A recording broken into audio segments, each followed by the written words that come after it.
Andito tayo ngayon sa 6th Avenue, ayan, sa Bago Bantay, Quezon City. So may 3 branch yata sila dito.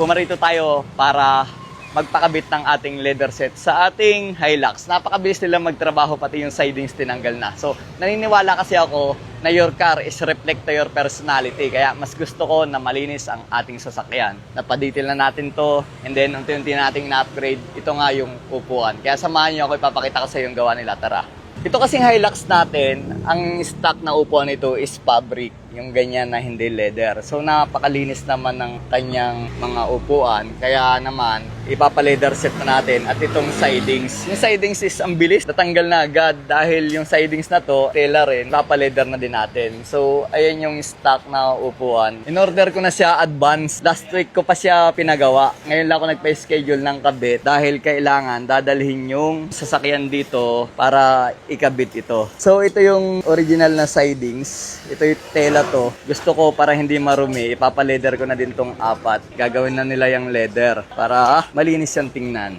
Iba't ibang klase yung tela nila. Ito yung sample. Ito brother, pakita na natin sa kanila. May iba't ibang klase din ng leather. Ano yung mga leather na meron dito? Yung inabil ko kasi Italian. Ang Italian is top of the line na. Yun. Tapos meron na Italian, meron na German, Madrid yung isa. Tapos mamimili na lang kayo yung kulay ng inyong leather. Depende sa kulay ng inyong sasakyan. Saka ipapares nyo sa interior. Katulad nito, brown. Tapos yung design, mamimili na din kayo. Meron silang iba't ibang klaseng design. Tama ano? Oh. Pwede din po sariling design po ng customer na pwede nila isin. Parang tawag dito, personalized design. Pwede. Additional lang siguro pag mas madami yung tahi. O napakarami ng gawa nila dito. Dito pa lang to sa branch na to. Kaya dito ko napili magpagawa dahil napanood ko to sa ibang vlogger. Si Idol Moto dito rin nagpagawa, I think. Saka si Cherry White, alam ko. Madami nagpagawa, kaya dito na rin tayong papagawa. Ang bilis nilang gumawa dito. Pinagtutulong-tulungan na yung upuan ko. Ito yung upuan sa likod. Tama, ano? Ako, sir. O, diba? Tapos ito, para saan tong upuan na to? Yung sa kabila yan, sir. Anong sasakyan naman yan? I-10 yan, sir. Hyundai i10? Ito. Kaya kung anong sasakyan nyo, yun yung masusunod na pattern. Tapos yung design, depende naman sa inyo. Habang yung sa likuran ay kinakabit doon, pinagtutulungan naman nila dito yung sa harapan naman na upuan. Ayan oh. Yan namin, sir, para lumalapat sa sir.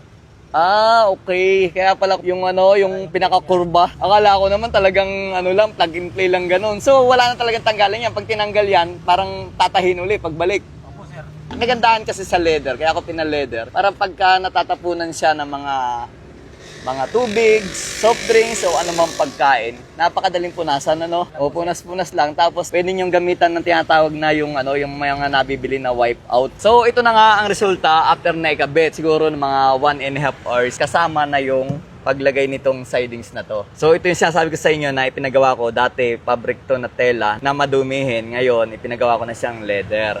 Tapos ito yung kanyang leather na nakakabit. O, di ba? Fit na fit siya. Ang ganda ng fittings niya. Talagang nakakataba ng puso naman. Malinis ng tingnan. Tapos gumanda pa yung ating sasakyan.